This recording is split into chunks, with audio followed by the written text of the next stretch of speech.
Good morning. Today our lesson is talking about solving trigonometric equations using inverses.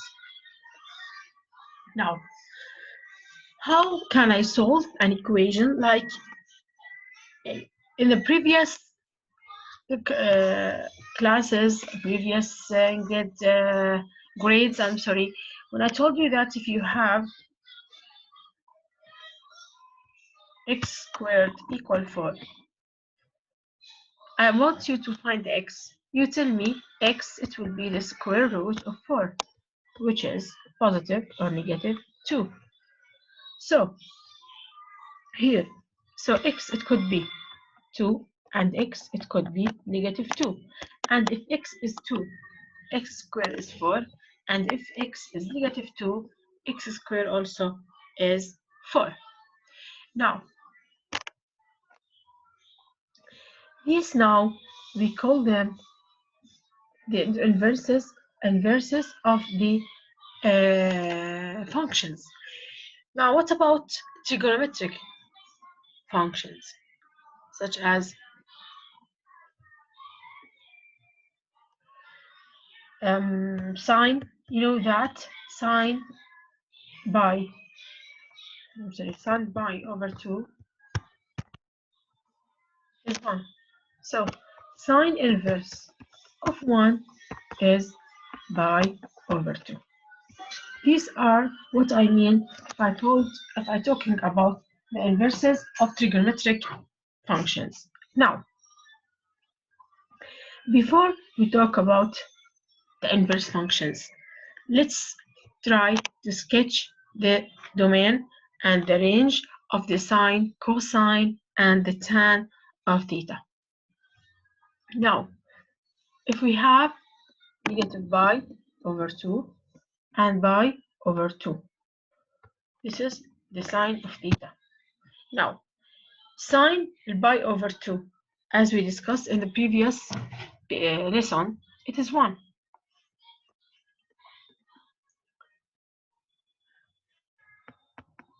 And sine 0 is 0. Sine 3 pi over 2 is negative 1. And sine pi is 0. Sine negative pi over 2, it is negative sine pi over 2, which is also negative 1. So if you connect these points, you will see that this is the periodic function of the sine. Now from this one, the domain of it, if I ask you to tell me about the domain from here, you will say that it is negative from negative pi over 2 to pi over 2. This is the domain. What about the range, which is the y values? It is from negative 1 to 1. This is now the sine, the sketch or the graph of the sine theta, as you see here. This is a sketch of sine x. It is a periodic function. It will continue to the all real numbers. Now, what about cosine? For the cosine, if I told you that here we have this function from negative pi over 2, 0, pi over 2, and pi. And I ask you, what is the cosine 0? It is 1. Cosine pi over 2, it is 0. Cosine pi, it is negative 1. Cosine pi over 2, it is 0. It is the same as pi over 2. Cosine pi is negative 1. So cosine negative pi is also negative 1. Okay. So how the function would be? To be like this.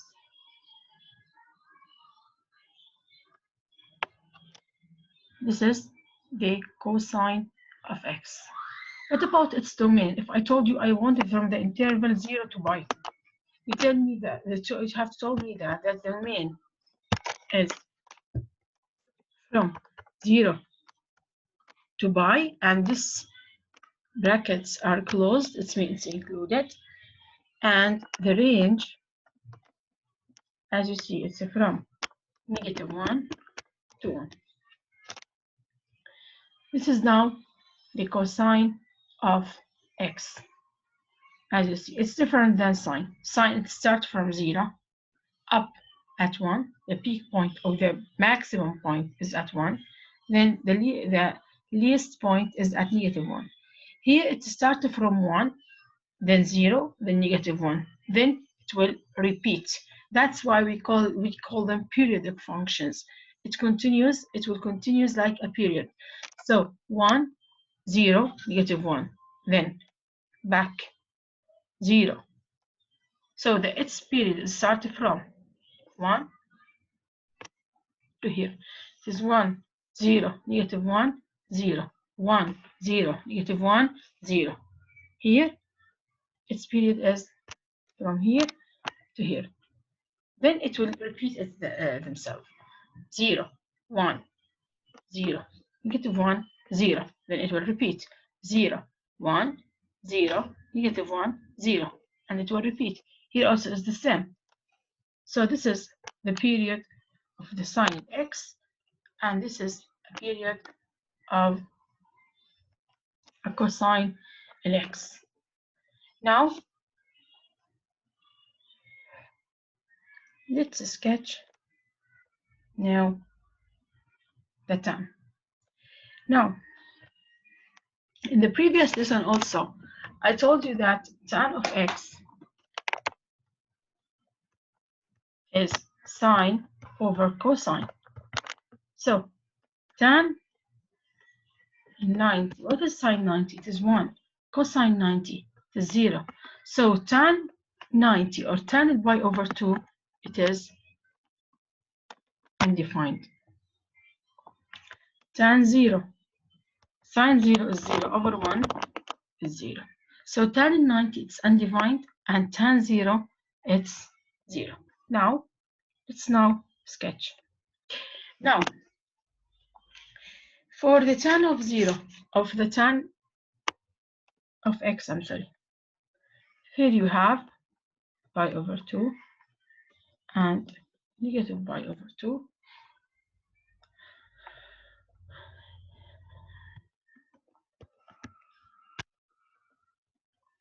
The sketch of tan, it will be like this. It will not touch pi over 2 because it's undefined at pi over 2. It will continue like this. This is a period of the pi of the tan. It will be also like this, and it will repeat themselves, and so on. Now, what about its domain? Now, the domain here, so from negative pi over 2 to pi over 2. Let's look here. At negative pi over 2 and pi over 2, it's not like sine.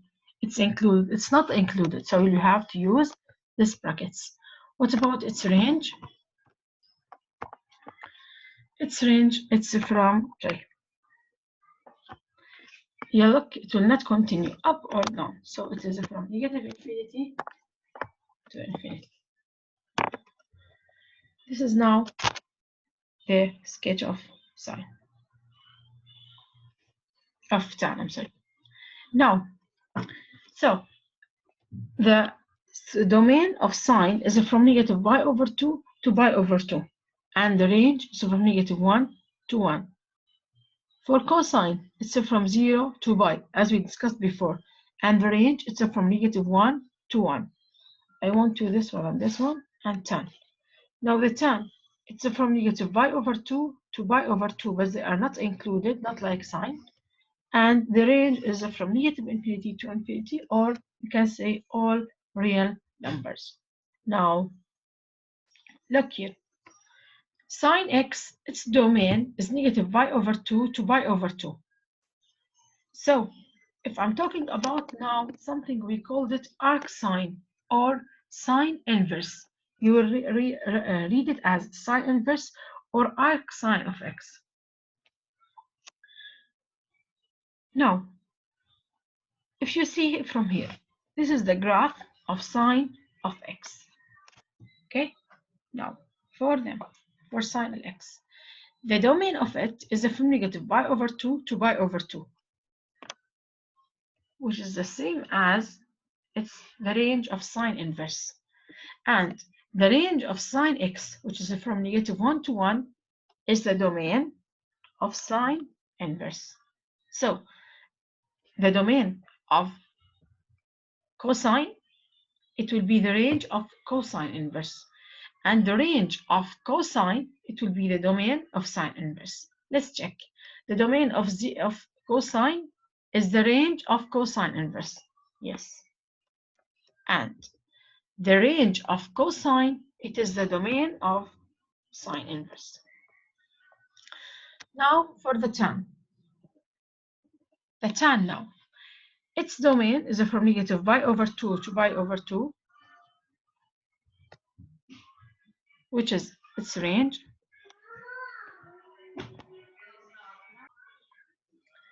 Now, and so the range of tan is the domain, is the domain of the tan inverse. Yes. Now, here now, I want you to find the cosine and sine inverse using the unit circle. Now, before solving it, I want to remind you something. Now, if I told you sine pi over 2, you tell me it is 1. So, for pi over 2, it has only one value of sine. But if I'm asking you about sine, it is 1 over 2, I'm sorry. But I'm asking you about sine inverse of 1 over 2. It could be 90, could be 315, it could be it could be this one and this one. So for sine pi over 2, it has only one value, but for sine inverse, it will not have only one value. It could be have two or more than one values. Now let's see how can we find these ones using the unit circle. Now you do remember that for any ordered pair, it is cosine, then it is sine. Now let's start. Cosine inverse of 1 over 2. Where is 1 over 2? Cosine 1 over 2, positive. Now, and another thing I want you to know, if I told you cosine inverse is 1 over 2, so I'm talking about positive values. Now, where is it? 1 over 2. Where is it? It will be positive.